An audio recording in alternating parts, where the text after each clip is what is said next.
Gente, hoje nós vamos falar, né, por que aprender de forma ativa. E é uma conversa que eu gosto muito de ter. Quem me acompanha há mais tempo, né, sabe como é que eu penso. Mas tem entrado muita gente nova, né, e também eu acho que sempre há algo novo que a gente possa trazer para o nosso debate aqui, tá? Daqui a um tempinho eu vou receber também uma convidada aqui comigo, que eu já explico para vocês quem vai ser, tá bom? Bom, gente, é o seguinte.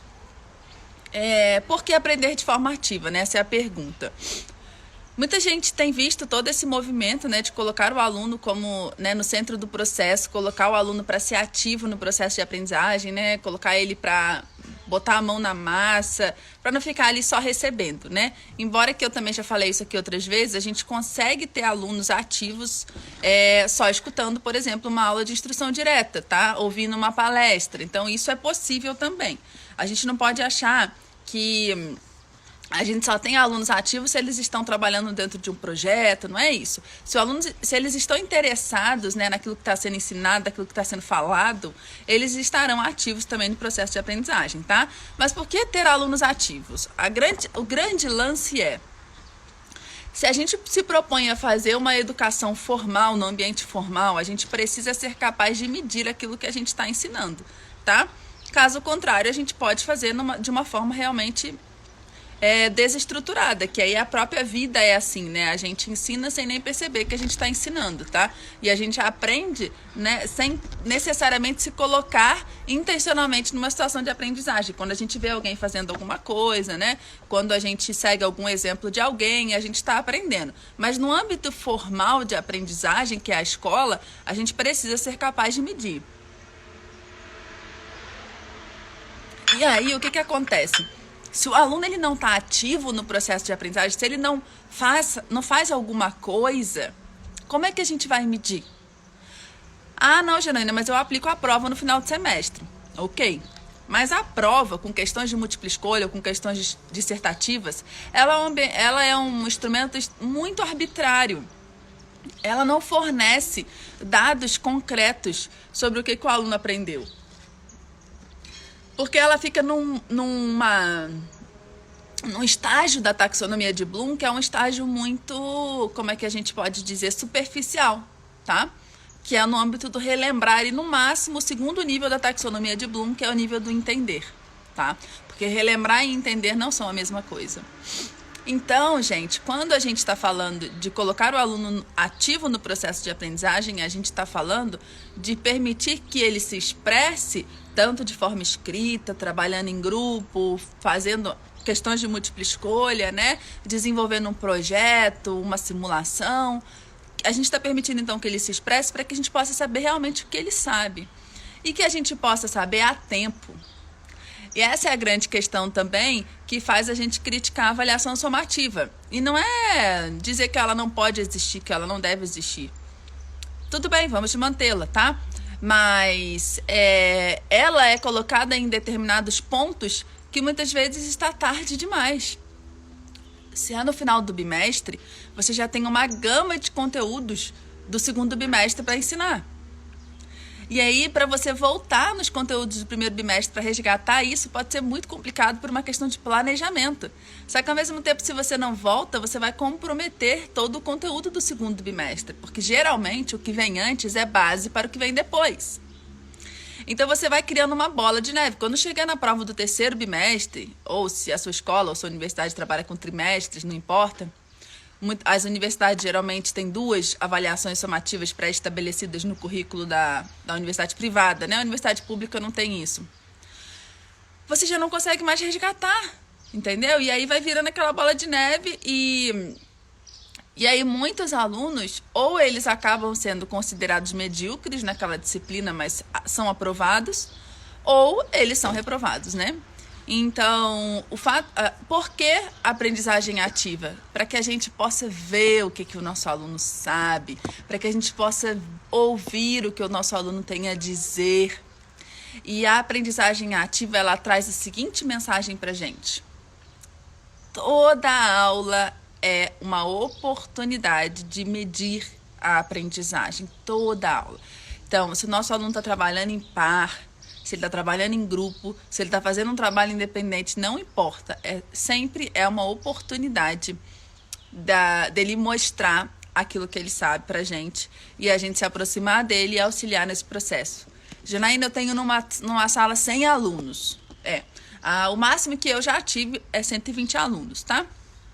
Mas eu sei que tem professores de engenharia e outras áreas que tiveram mais alunos. 120 alunos na educação superior e 35 na educação básica. Esses foram os meus limites, né? Estratégias. Existem estratégias que podem ser utilizadas. No caso da turma de 100 alunos, você vai ter que se valer de mais rubricas, né? Que são como se fossem checklists que você utiliza para ir posicionando os seus alunos e conseguir verificar onde é que eles estão e propor atividades, propor formações que sejam realmente mais eficientes, tá? Que sejam mais profundas também. Então, por que isso? E aí, esses dias eu dei uma live num outro Instagram que eles me convidaram. Inclusive, agora eu tô querendo atender alguns convites que tem me feito, né? Que as pessoas têm me feito. Porque eu acho legal também essa devolutiva, né? E eu falei de um tema que eu quero trazer para cá e trazer algum aprofundamento com vocês, tá? Então, a primeira coisa, né, foi a pergunta: por que os alunos não se engajam, tá? E aí, eu vou devolver essa pergunta aqui para vocês, tá bom? Porque o que faz, quero que vocês escrevam aí, tá? O que faz vocês se engajarem, por exemplo, e quando você vai num workshop, quando você vai no curso, na sua pós-graduação, qual que é o ponto que faz com que vocês se engajem, tá? Qual que é o elemento que faz com que vocês se engajem numa palestra, num workshop, na sua pós-graduação ou na faculdade, tá? Eu quero que vocês respondam isso pra mim. Quando vocês vão respondendo, eu vou falando algumas coisas. Alguém escreve a pergunta aí pra todo mundo, por favor? Deixa eu escrever, é melhor, né? Porque aí eu fixo. O que faz vocês se engajarem? Palestra, workshop, curso. Postei aqui. Vamos ver as respostas que vão surgindo, tá, gente? Pode responder aí no corrido mesmo, não sei se é na interrogação, não. E aí, por que eu tô perguntando isso pra vocês? Ontem a gente teve uma live falando sobre autoconhecimento, né? E o autoconhecimento, ele envolve a gente se encontrar com a gente mesmo, né? Pra gente se desenvolver e cumprir esse sentido de existir. Mas envolve a gente também saber como a gente aprende, como a gente se interessa pela aprendizagem. Porque eu aposto que vocês aqui são capazes de lembrar uma palestra que vocês participaram. Palestra, às vezes foi 1 hora, 2 horas, em que vocês ficaram totalmente imersos e, assim, querendo mais, e acabou, vocês acharam pouco, né? E aí, se vocês lembrarem disso, quebra o mito de que se estiver dando aula expositiva, não tem como ter engajamento, tá? Eu já vivenciei isso, né? Por exemplo, o professor Boaventura de Souza Santos, da Universidade de Coimbra. Eu tenho algumas críticas ao que ele aborda, a forma como ele aborda, tá? Mas eu fui à Universidade de Coimbra, assisti uma palestra dele e fiquei, assim, extremamente conectada. 2 horas, quase 2 horas. Fiz muitas anotações e saí de lá, assim, com a cabeça borbulhando de ideias, tá? Então eu sei que isso pode acontecer, eu vivenciei isso. E aí eu preciso parar para pensar o que na palestra do Boaventura me fez criar essa conexão, né? E eu vou falar um pouquinho disso para vocês. Vamos ver aqui o que vocês colocaram. Acho que começou com o Rony. Interesse no que está acontecendo, conexão com a pessoa. Nossa, já foi na lata. Interesse pelo assunto, motivação, desejo, interesse pelo assunto. Se o assunto é relevante à minha prática pedagógica, gera o meu engajamento. Interesse, vontade, estímulo, interesse pelo assunto e forma como o professor conduz o curso. Quando o conteúdo tem significado, é relevante. A possibilidade de crescer ou aprender algo que eu possa aplicar no que eu faço. A forma de abordagem pelo palestrante, o interesse pelo assunto por parte do ouvinte. Oh, querida grata. Olha aqui, gente, que eu recebi da cunhada. Aqui as maravilhas de viver em Minas. Leveza do saber e ao mesmo tempo profundidade e encontro consigo mesmo, conexão e significado. Acho que o primeiro é estar ali por vontade própria. Pá, pá. Aqui, ó, já levei um tapa na cara. Ai, gente, o aluno tá ali por vontade própria, me conta. Tá ali porque ele quer tá ali.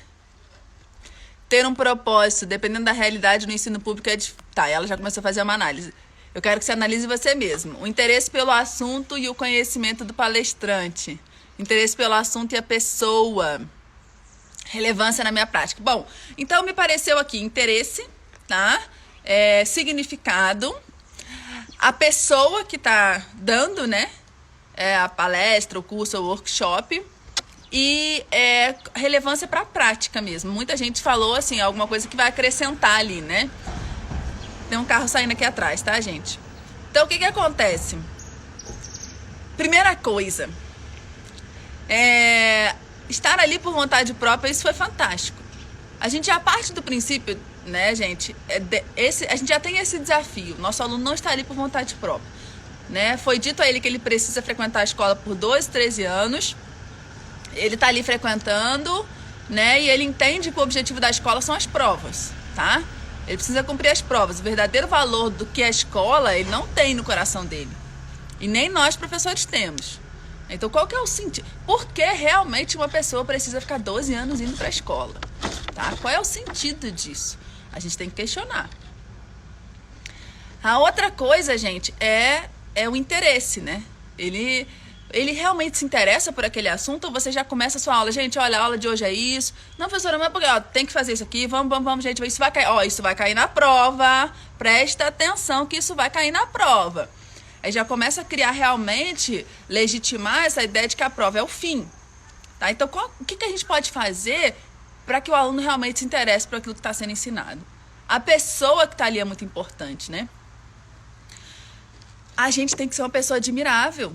A gente tem que ser um herói. A gente tem que ser alguém que gere a admiração, tá? Que produza a admiração, para que os nossos alunos queiram estar na nossa aula.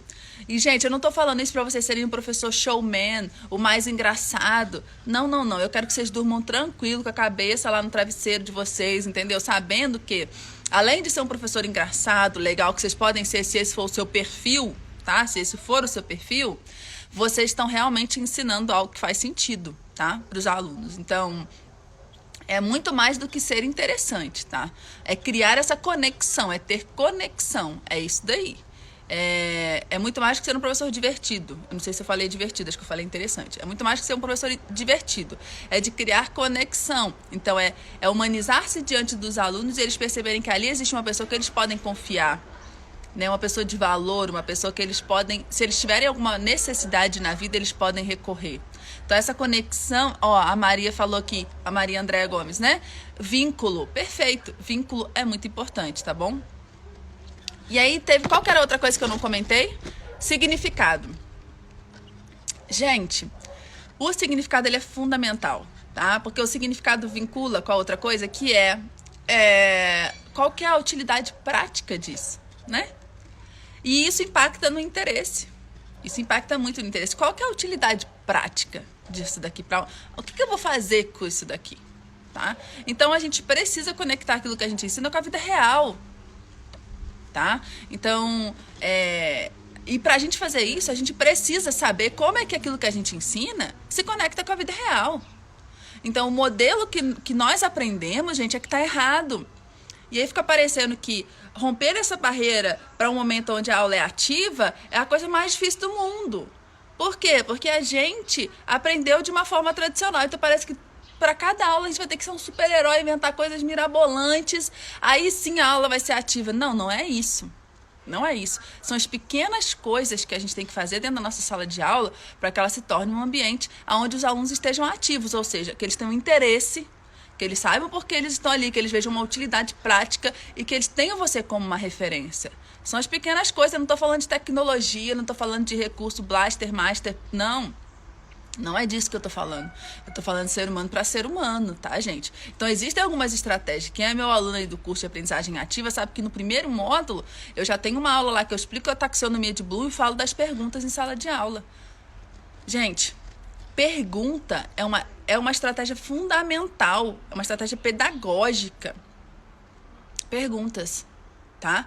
E a gente não utiliza isso ao nosso favor, né? Como é que a gente vai compreender as coisas do mundo se a gente não perguntar? Como é que a gente vai saber quais são os interesses dos alunos se eles não nos perguntarem, né? Como é que a gente vai escavar dos nossos alunos o que eles sabem se a gente não fizer a eles as perguntas certas? Então isso é muito importante, tá, gente? São pequenos detalhes. Então o que eu quero que vocês levem com vocês? Reflitam, quando eu vou para um ambiente, o que me faz, né, um ambiente educativo, o que me faz me engajar? O que faz eu me engajar? Tá? Liste isso e avalie o que você pode fazer na sua prática para alcançar isso, tá, gente? E aí, existem muitas dicas que eu trago aqui, mas eu tenho certeza que você é capaz de encontrar muita coisa em você.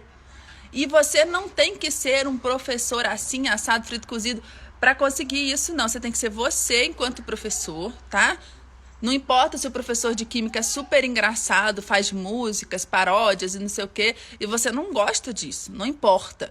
Você pode ser uma professora, um professor engajador, mesmo você fazer paródia, mesmo você fazer piada. Eu sou péssima para piada, tá, gente? Eu tentava fazer piada, os alunos riam por educação. Eu não entendo piadas também, eu tenho muita dificuldade de entender piadas. Vou revelar uma coisa para vocês aqui, tá, gente? Quando eu e meu marido, a gente vai para o ambiente público, eu não sei o que ser humano adora contar piada, né? Quando eu vejo que uma pessoa tá começando a contar uma piada, eu já fico tensa, porque eu não entendo piada. E aí, mas eu já tenho um combinado com Moisés, né? Que aí a hora que a pessoa conta piada, eu começo a rir, né? Pra poder eu ter vamos dizer assim, uma vivência em sociedade que seja saudável. E aí quando a gente chega em casa, ele me explica as piadas. Porque é uma coisa assim que eu tenho, gente, não dá. Não vem com o que é, que pra mim não dá. Então, e às vezes que eu tento me colocar nessa posição, pra mim também não é natural, entendeu? E às vezes, quando eu sou eu mesma, as pessoas riem, as pessoas se engajam. Ó, aqui, ó o Wagner aqui, ó, meu compadre, fez um kkk. Aí, ó, mas é porque é meu compadre, viu? Se fosse meu compadre, não fazia kkk, não. Então a gente tem que ser o professor que a gente é, porque se a gente também fica se forçando a ser igual o fulaninho lá que os alunos amam e tal, não é isso, gente. Pergunte pra você, né? O que você precisa mudar, mude, mas com a sua personalidade, com a sua autenticidade, tá? Anotaram aí? Quem pode fazer um resumo aqui pra mim? Eu vou escolher alguém aqui. J Leão 17, você ainda tá aí?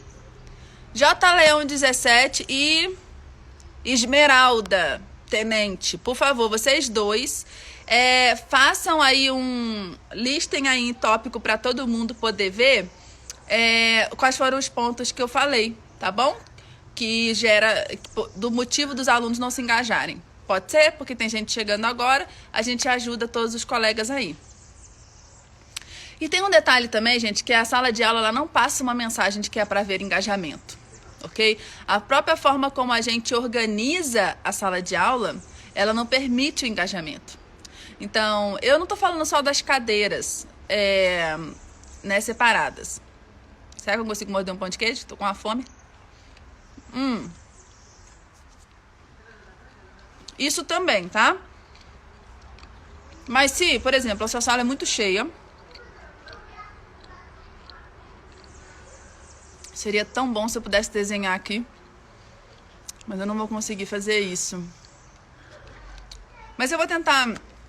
Eu tô sem caneta aqui, mas eu vou tentar explicar pra vocês. Olha, a gente tem o nosso modelo da sala de aula, né? Que é uma cadeira atrás da outra, né? As fileiras. E as cadeiras também estão separadas. Essa forma como a sala está estruturada, ela passa a mensagem, né? Que é para os alunos ficarem virados para você, ou seja, você que passa tudo. E a outra coisa que passa, né, nisso daí é que eles também é para não haver interação, porque nem junto um do outro eles estão. Mas isso pode ser sanado, tá? Isso pode ser sanado se você fizer uma ação diferente, que é não ficar parado na frente do quadro, tá? É você ter um jeito que as mochilas não atrapalhem o tráfego, então você vai sempre pedir para eles deixarem a mochila organizada, nada jogado no chão, que é para você conseguir andar onde você quiser. E você vai dar a sua aula expositiva, no momento do expositivo, andando por todos os meandros, inclusive o fundão, parando no fundão. E quando você for direcionar perguntas, como eu fiz agora, né? Esmeralda, faz isso pra mim, J. Leão. J. Leão, você viu meu pedido? J. Leão e Esmeralda. Vocês viram o que eu pedi pra vocês? Ó, ainda não vi a resposta aqui não, mas vocês estão comentando. Eu pedi pra vocês redigirem aí pra mim, tá? O que a gente resumiu do porquê que os alunos não se engajam, tá? Redige tudo aí pra quem tá chegando agora. Então, o que eu recomendo? Andem pela sala, chamem os alunos, tá? Pelo nome, claro, e assim, e façam perguntas pra eles a todo tempo. O que você já vai passar pra eles? Cara, eu tô no fundão, mas eu tenho que ficar ligado no que essa professora tá falando, porque a qualquer momento ela pode me chamar. Gente, olha só, um pequeno detalhe. Então, ninguém tá falando, eu pelo menos não tô, eu não sei se tem outras pessoas aí que estão falando dessa forma, tá bom? Mas eu não tô. Não tô falando da gente fazer coisas mirabolantes para gerar engajamento. Não é isso. Isso não é isso que você vai encontrar na Educaetos.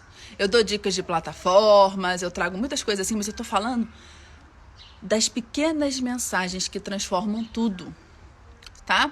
Então, ande pela sala, chame o fulano pelo nome, faça uma pergunta a ele, como eu fiz agora. Resume pra mim, o que eu falei agora? Ah, falou 2 tópicos, faltou 2, e você consegue auxiliar o colega a conseguir isso? Gente, olha, por exemplo, o J. Leão, olha, ele falou que também entrou atrasado, tá? Então, eu vou pedir pra outra pessoa auxiliar ele a redigir isso daí. Tatiana Dor, pode ser você? Você ajuda, Tatiana? Ó, a Esmeralda colocou, saber organizar a sala, saber fazer a intervenção correta, fazendo as perguntas corretas. Mas aí eu tô falando lá, ó, que os alunos, a primeira coisa que a gente falou, os alunos, eles não veem significado, né, naquilo que está sendo ensinado. Lembra? O uso, foi aquele momento ali que a gente estava conversando, tá? Então, gente, o que acontece? Aí você consegue sanar o problema da sala de aula organizada dessa forma. Porque ele vai saber que a qualquer momento você pode aparecer lá e fazer uma pergunta. Ah, é a Tatiana do RH. Ok, Tatiana, desculpa. Bom, mas vê se você consegue ajudar aí. Uma pequena coisa que você pode fazer também é colocar as cadeiras em duplas, tá? Então, 2 carteiras, uma do lado da outra, depois 2 carteiras, uma do lado da outra, 2 do lado da outra, 2 do lado da outra, tá? 2. Vocês estão conseguindo entender? Essa imagem que eu queria mostrar que não vai dar. Porque daí você também já pode usar, durante a sua instrução, você vai parar e vai falar, conversa com a sua dupla um pouquinho, né? E vê o que vocês acham sobre isso, faz uma pergunta, que seja uma pergunta instigante, que com o colega ele vai se aprofundando para ele entendendo melhor o conteúdo, tá? Então você vai parando a sua aula, né? Permitindo que ele conecte com a dupla, tá bom? Gente, a Tatiana do RH também não estava aqui, então agora eu vou ver se alguma alma boa, que estava desde o início, pode auxiliar aí, tá bom? Bom, e pra gente engajar os nossos alunos, então, como eu falei, perguntas é um ponto fundamental. Eu quero mostrar dois exemplos aqui para vocês. Vou fechar os comentários aqui enquanto... Se bem que eu pedi para vocês escreverem aí, né? Então vamos lá. Minha foto tá na frente, eu não sei mudar. Tipos de perguntas. Se você pergunta para o aluno o que é isso, você pode selecionar isso, onde é isso, onde aconteceu isso, quando aconteceu, quem eram os principais personagens, qual era a característica dos personagens, ou por quê, né? Como você descreveria, enfim, o conflito bélico, ou como você descreveria a equação tal, ou quando fez não sei o quê, você consegue se lembrar quem era, como você explicaria, você pode listar 3, como você mostraria, tá? Avalie, dê uma lida aí nesse tipo de pergunta, né? E aí eu vou colocar um outro tipo pra gente comparar.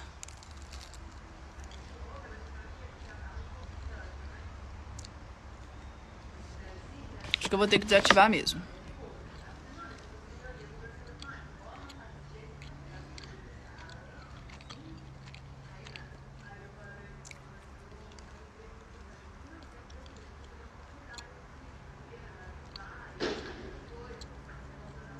Conseguiram olhar, né? Agora, eu vou botar uma outra imagem. Tá cortando aí, mas tudo bem, né? Que mudanças você faria para salvar? Como você melhoraria? O que aconteceria se? Você pode propor uma alternativa para? Você pode inventar? Como você se adaptaria, blá, blá, blá, blá, blá, para fazer diferente algo? Como você pode mudar, modificar o enredo, o plano? Quais fatos você pode compilar? Olha só, pedindo uma compilação dentro de uma categoria, por exemplo. De que maneira você projetaria alguma coisa? O que poderia ser combinado para melhorar, mudar alguma coisa? Suponha que você possa, o que você faria? Como você testaria? Você pode formular uma teoria para? Você pode prever o resultado se? Como você estimaria os resultados para? O que poderia ser feito para minimizar ou maximizar alguma coisa? Você pode construir um modelo que mudaria alguma coisa? Como está relacionado com? Você pode pensar de uma maneira original? E aí, gente, o que vocês acharam disso?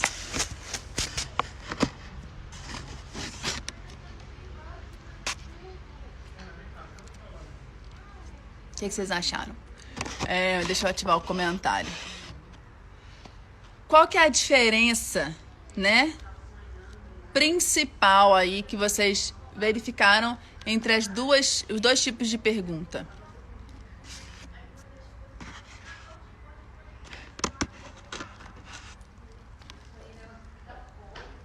Qual que é a diferença, tá, que vocês identificaram entre os dois, tá? Eu não tô perguntando qual que é o melhor, qual que é o pior. Qual que é a diferença que vocês identificaram entre os dois?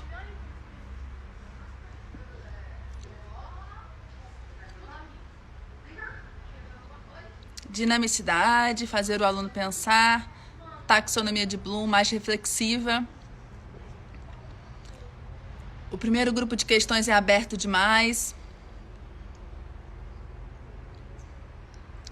Subjetiva e mais interessante. O primeiro é mais objetivo. O segundo é mais abrangente. As segundas perguntas são mais inteligentes e levam os alunos a pensar. O aluno precisa pensar. No segundo, há um direcionamento e uma reflexão maior. No segundo, transcende do imediato para o reflexivo. Conforme você mesma coloca, faz o professor e o aluno sair do superficial para um plano mais elaborado. A forma como o questionamento é aplicado no aluno, não existe resposta correta no segundo. Vamos verificar isso aí, Thaís. Suponha que você... Existe uma resposta correta? Quais fatos você pode compilar? De que maneira você projetaria? Você pode propor uma alternativa? A alternativa que ele vai propor vai ser igual, um aluno vai propor e outro, né? Você pode inventar como você melhoraria. Esse ponto que a Thaís trouxe é muito importante. Você está indo para além do factual, de o que é isso, quem é esse, por que isso, como aconteceu isso, tá? Embora até esse como, se a gente for falar, por exemplo, de um acontecimento histórico, ele tem a sua subjetividade, porque fatos históricos têm muito a ver com ideologias e com escolhas, né? Então, muitos trechos da história são contados de acordo com o que aquele autor acredita. Por isso, nunca é demais a gente ler a história sobre alguma coisa, né? Mas acaba que naquele momento na sala de aula existe um como aconteceu que é mais objetivo. Nesse momento aqui, você está pedindo que o aluno crie algo. Aqui, de fato, você está no topo da taxonomia de Bloom. Então, você está pedindo para os alunos irem além, tá? Você está trazendo perguntas que são perguntas mais profundas. Então, na hora de você preparar as suas perguntas em sala de aula, você precisa preparar pensando o nível de profundidade que você quer alcançar, tá? Para quem é meu aluno do curso de aprendizagem ativa, essa é uma cópia do material de uma aula nova que eu vou gravar, tá? Que vou inserir embaixo daquele módulo do Por que fazer perguntas em sala de aula. Muitos alunos têm me pedido mais exemplos lá nos comentários, tem milhares. E aí eu preparei um documento de 5 páginas, tá? Esse aí tá no nível da taxonomia de Bloom do criar e o outro tá no nível do relembrar. Então eu vou tentar gravar entre hoje e amanhã e aviso vocês por e-mail, tá? Pra isso, beleza? Beleza. Gente, e aí ligado a esse assunto, né? Agora, como é que eu tiro essa imagem? Deixa eu só tentar aqui. Consegui. Eu vou chamar aqui a Camila para conversar um pouquinho com a gente, tá bom? A Camila é minha aluna e eu pedi para ela, né, para ela falar um pouquinho sobre o que ela aprendeu, entendeu? E vem aplicando sobre isso que a gente está conversando aqui. Vai ser muito legal escutá-la, tá? Vamos receber a Camila aqui com muito carinho. Camila, eu te vi aí? Deixa eu só te achar aqui. Canduma.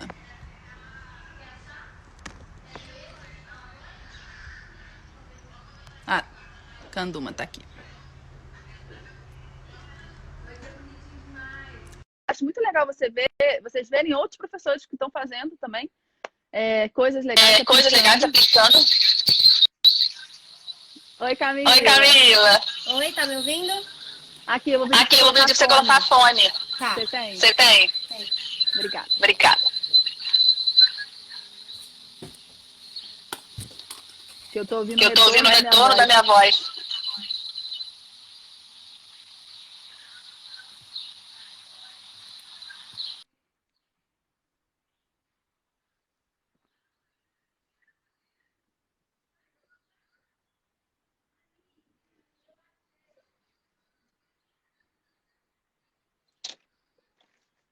Pronto? Ah, pronto, resolveu. Tudo bom, querida? Tudo. Grata pela sua presença, grata pela disponibilidade de estar aqui. Viu? Eu que agradeço. Uma honra. Querida, começa falando sobre você então, quem você é, por favor, onde você trabalha, qual o nível, né, que você é professora. Eu vou aproveitar aqui meu ponto de vista. Tá. Meu nome é Camila. Hoje eu não sou professora esse ano. Eu comecei o curso ano passado. Eu trabalho agora na coordenação pedagógica do Fundamental 2, mas eu sou professora de língua portuguesa do Fundamental 2. Então, o que eu achei mais legal é que eu uso o seu curso para as duas coisas. Tanto para o trabalho que eu fazia como professora, e que a gente acaba fazendo sempre, mas uso muito no trabalho com a coordenação. Não só para falar como os professores têm que fazer, mas também para mudar a nossa postura.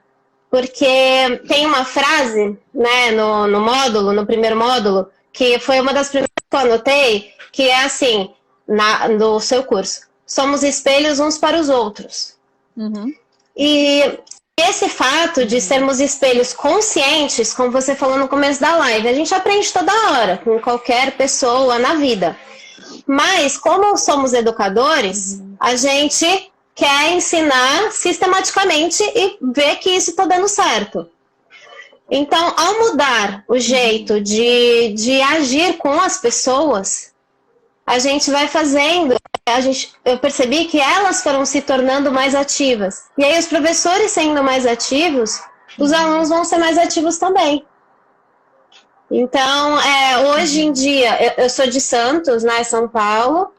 Hoje em dia, eu trabalho só na coordenação pedagógica, mas eu uso demais todos esses conhecimentos que eu ainda estou aprendendo, né, porque eu ainda estou fazendo o curso.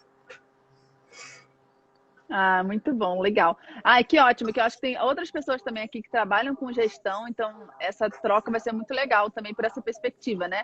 Eu também sou gestora, então a gente com certeza precisa começar, né, com a gente. Como coordenadoras, né, a gente precisa se atualizar, a gente precisa estudar para passar essa segurança também, né?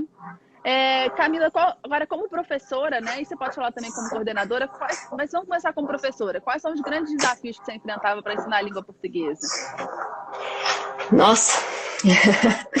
A língua portuguesa já tem aquele estigma, né, que um monte de regra, que não precisa mais, hoje a gente escreve pela internet. E quando eu ouvi a primeira vez a falar em metodologias ativas, apesar de eu ter achado muito interessante, como qualquer professora, eu pensei assim, meu Deus, vai dar muito trabalho, eu não sei o que fazer, até agora eu fiz desse jeito e fui dando certo. Então, eu fiquei assustada no começo, mas isso também, já no primeiro módulo, antes de comprar o curso, né, quando você explicava que não era um curso de metodologias ativas. É um curso de aprendizagem ativa. Quando a gente entende a diferença, tudo fica mais fácil. Porque o que eu fiz o ano passado, né? Que eu comecei o curso. Eu comecei o curso e também fiz o desafio do planejamento de aula reverso. E aí, o planejamento de aula reverso que eu fiz pro curso e eu apliquei, começou justamente com isso. Começou com questionamento. Porque como professora de língua portuguesa, o que eu usava antes, sem nem saber que era ativo nem nada, eu sempre começava contando história. Então, esse gancho. Era começar com alguma história, porque ele sempre falava, ele falou assim, você não pode escrever um livro. Eu falava assim, não, porque só quem a gente conhece que vai rir, como você falou, das nossas histórias. Então, eu sempre começava com uma história, e partindo dessa história, eu levava para algum campo gramática ou de redação, da literatura, enfim.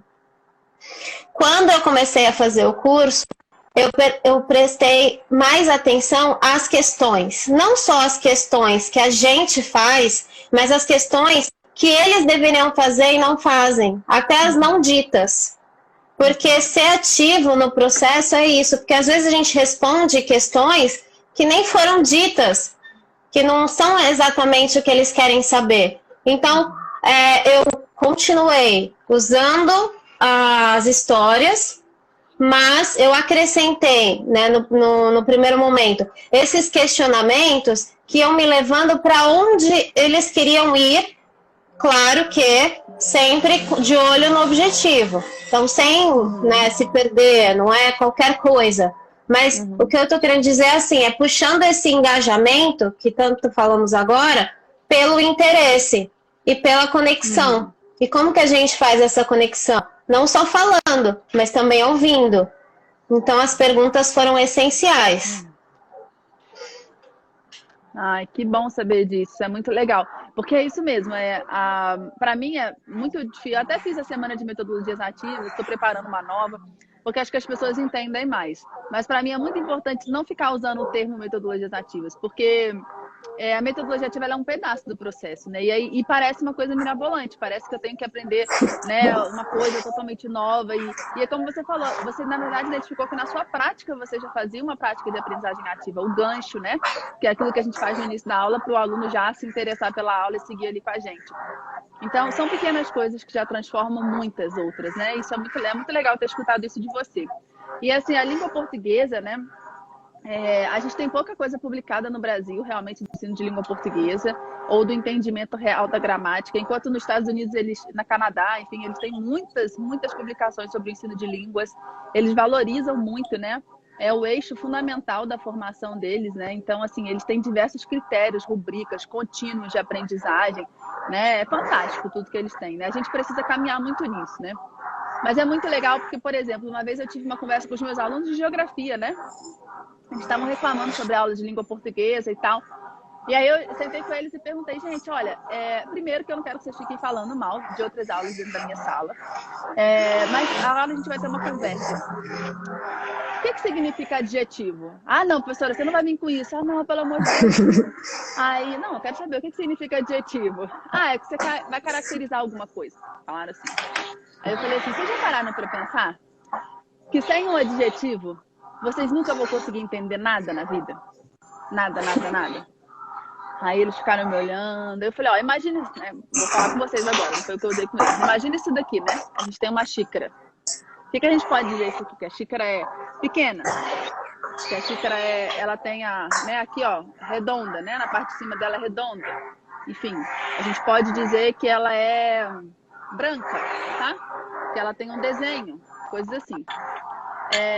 Todas as características que a gente vai dando, né? Redonda, pequena, isso tudo são adjetivos que nos permitem o quê? Definir as coisas como elas são, entender as coisas como elas são. Se a gente não tivesse os adjetivos, a gente não conseguiria compreender o mundo. Seria impossível compreender o mundo. Então, o adjetivo é a porta, é o caminho para a gente entender o mundo. Então, vocês percebem como a língua portuguesa é importante? Como estudar línguas é uma coisa importante? E aí, o que eu vou buscando fazer, então, Camila, é sempre trazer o sentido essencial, que muitas vezes os professores não têm. O porquê substantivo? Né? De que vale o substantivo? Quais são, né, as 12 estruturas da gramática da língua portuguesa e como a gente pode trazer isso, enfim. Então, o professor também precisa mergulhar nisso, porque senão a língua portuguesa ela fica um passo atrás do outro, e aquela coisa maçante que a gente viveu na sala de aula, né? E a gente não percebe que a linguagem é um maravilhoso recurso desenvolvido para a gente existir, e existir de uma forma produtiva, né? E Camila, agora, lá nesse módulo, eu falo um pouquinho sobre a taxonomia de Bloom, né? Você já utilizava essa ideia da taxonomia de Bloom na sua sala de aula? Ou se não usava, como foi quando você começou a usar? Então, isso foi uma outra coisa bem curiosa. Porque o que aconteceu? No trabalho da gestão, no começo do ano passado, a gente decidiu fazer um modelo de planejamento diferente e incluir de uma vez por todas, obrigatoriamente, o estudo da taxonomia de Bloom, antes de eu assistir ao curso. E todo mundo ficou assim, né? Porque a gente sabe que existe, né? Mas esquece. Se não ficar retomando, esquece. E tudo fica muito no superficial. E a partir desse momento, o que aconteceu? Agora eu vou falar um pouco mais a respeito da gestão, né? Que foi o maior impacto desse estudo. Tudo começou a ser visto por esse viés. Então, alguém fazia uma prova, né, mandava para mim e falava assim, como será que está a minha taxonomia? Falei assim, vamos ver, vamos analisar, vamos escrever do lado, a gente tem que estudar a prova. Então, escreve do lado, qual está no nível básico, vamos tentar. Olha os verbos, aí entra a língua portuguesa de novo. Às vezes, os verbos do mesmo nível significam coisas diferentes, e você não pode usar aleatoriamente. Você tem que ter muito na sua cabeça qual é o objetivo, qual é a resposta que vai te dizer qual caminho seguir. Não é a resposta correta, mas se você coloca, por exemplo, comente, eu posso falar, achei interessante. Isso é um comentário. Então, a gente tem que tomar cuidado. Então, a gente começou a analisar isso, e um pouco antes da escola fechar agora, a gente teve a primeira oficina de avaliação montada na taxonomia de Bloom, né? Então, eu peguei tudo que você me ensinou e fui lá levar para eles, para todo mundo, para a gente discutir qual era a importância e o que a gente podia fazer para não só atividades em si, mas na sala de aula. Tem uma parte, né, no primeiro módulo que diz, você pode separar essa taxonomia em um período, mas podem acontecer todos os níveis numa única aula, dependendo dela, né? Então, o importante que eu sempre falo, né, que eu sempre tento fazer na minha aula é assim, o importante é você seguir, você não pular, porque quando você pula, você cria, você explica o que é adjetivo e já pede para criar algo que tem adjetivos. Eles vão criar, mas vai ser algo superficial. Não vai conseguir que esse conhecimento se solidifique, ele seja significativo. Então, a partir desse momento, a gente começou a planejar tudo com base nisso. E eu acho que foi, assim, a gente está começando, né? Foi no ano passado, mas eu acho que foi um super avanço. Ai, que legal. Que legal. É uma coisa antiga, mas que pra gente ainda é um desafio de colocar em prática, né? Mas não tem problema, é isso mesmo, entendeu? No tempo que chega, é o tempo que a gente tem que colocar em prática. E esse processo que você falou de não pular, isso é muito interessante, tá? O curso, gente, ele não tem nem... eu inaugurei o curso, acho que foi em agosto do ano... Não, antes foi... Acho que foi maio ou junho do ano passado. Então, ele não tem nem... Eu tô no de julho. Eu entrei em julho. Então, acho que foi em maio que a gente inaugurou. E aí, o que acontece? Eu hoje tenho visto muitas coisas que eu posso complementar. Eu não sei se você já viu, ou o pessoal aí que é aluno já viu também, no módulo, aquele módulo de planejamento de aula, que eu estou reformando ele com as 4 fronteiras, eu coloquei uma aula lá de liberação gradual, do modelo de liberação gradual. Qual que é a ideia? Justamente pensar nesse crescendo, tá? Então, você não pode pular por alguns motivos. dentre eles quando você chega na etapa do criar, o aluno ele vai fazer uma coisa por ele, tá? E é uma coisa autêntica. Então, na verdade, ele vai precisar muito pouco de você. Você vai fazer a facilitação e tal, mas ele já tem que conseguir lidar com aquela atividade, com aquela ação mais independentemente. Tá? Ele já tem que ter todo o arcabouço que permite ele a criar algo diferente, que esse é o topo da taxonomia. Então, para isso, você tem que ir preparando ele. Então, você pensar sempre que você vai sair de uma instrução, né, direta, onde você está dando a aula, você é o centro. Aí, depois você vai para uma etapa onde você guia uma atividade junto com os alunos, em colaboração com eles. Depois, eles fazem uma atividade em grupo entre eles e, por fim, eles fazem algo sozinho. Então, assim, é esse crescendo que ele é muito importante. Vale a pena você olhar essa aula também, Camila, para você auxiliar os seus professores, tá? Lá na escola que eu trabalho, a gente só aplica por esse modelo, porque ajuda muito, tá? Uhum. E Camila, em relação a trabalho em grupo em sala de aula, eles têm conseguido realizar? Como é que tem sido isso? Eu acho que o que falta, né? Porque a gente, como você falou, cada lugar, cada pessoa tem o seu tempo. E a gente vai pegando. Eu aprendi a ficar feliz com as pequenas conquistas. Então a gente agora fala de taxonomia, ótimo. Então vamos indo. A questão do trabalho em grupo, ela sempre esteve muito presente na escola em que eu trabalho. Até o mobiliário, ele é apto a isso, aquele tipo de mesa que junta fácil. Mas o que eu sinto falta, e é o que eu estou tendo bastante embasamento teórico agora, para depois cobrar e ajudar, né, todo mundo a fazer, que é a questão dos objetivos e da estrutura que você apresenta antes. Então, assim, no outro módulo, né, você falou bastante a respeito do papel de cada um num trabalho, do que se espera, da quantidade específica. Isso foi muito interessante. Essas coisas que às vezes são bem incisivas, tantas pessoas e por quê, isso ajuda a gente que quer colocar em prática. Então, o que eu estou buscando agora é uma estruturação antes do trabalho. Então, vai ter um trabalho em grupo, tá? Então, quais são os seus objetivos? Como que a gente vai dividir? Ensinar, como você já disse várias vezes, ensinar o aluno a fazer trabalho em grupo. Porque eu estou lá na sala e de repente eu olho e acho que, vamos juntar aqui, tá bom, agora, vamos fazer. Isso pode dar certo, mas qual é o dar certo? Dar certo em que sentido? Vai construir melhor um conhecimento? Vai possibilitar uma troca direcionada? Então, o maior ganho para mim não foi a quantidade de trabalho em grupo, porque isso já acontecia, mas a estruturação dele. Então, os meus próprios trabalhos, eu passei a fazer uma preparação antes com eles.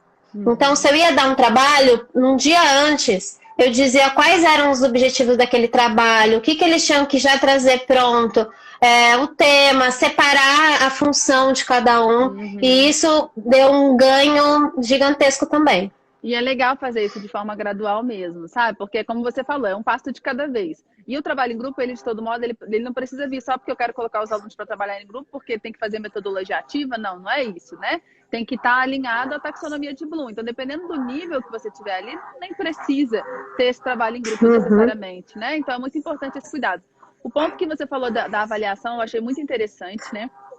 A gente ter esse cuidado, porque muitas vezes a gente pensa na taxonomia para redigir os nossos objetivos de aprendizagem, para as nossas perguntas, mas a gente não pensa que a nossa avaliação tem que estar alinhada ao nível que a gente alcançou dentro da sala de aula, né?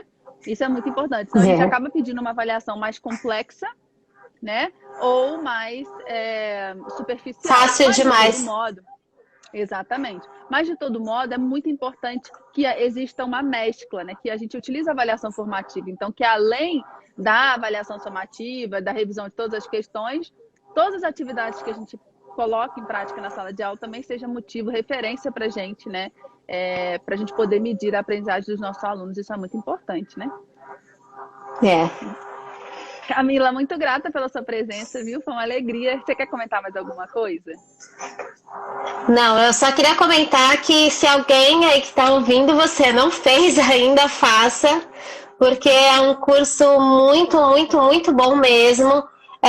Não importa se você está em qualquer nível que você esteja, porque eu sou do Fundamental 2, mas eu passo para todo mundo, do Fundamental 1, do ensino médio, e eu nunca trabalhei em ensino superior, mas com certeza dá, porque eu já ouvi várias vezes várias pessoas comentando. Então façam, porque é difícil ter um curso em que os objetivos que a gente quer alcançar, eles estão tão bem traçados. E isso que é importante. Não é aprender a fazer uma metodologia e nem virar de ponta cabeça. É apenas ajustar a sua prática e pensar sobre ela. É você se pensar que nós, educadores, temos uma profissão. Não somos tio de ninguém. A gente tem amor, sabe uma coisa, então vai estudar. Não é só isso. A gente tem muito amor. Mas a gente tem que valorizar a nossa profissão. É um estudo, e é um estudo muito constante. É uma ciência, é uma técnica. Então, é uma técnica aplicada à humanização. Então, quem não fez ainda faça, porque tudo isso, toda essa base teórica aí, e ouvir você falar, que é sempre muito inspirador, é excelente, super recomendo. Só isso. Obrigada, Camila. Ótimo, vou te chamar para garota propaganda. Aqui você deve passar pela mesma coisa que eu passo, né? Que eu passo. Olho para você e falo, você coordenadora com essa cara de menina. Mas já sou velha, já sou velha. Velha, não sei não, hein? Mas olha, querida, eu te desejo tudo de bom no seu trabalho, prosperidade, tá bom? E precisando de alguma coisa, Obrigada. chama a gente, viu? Um beijinho.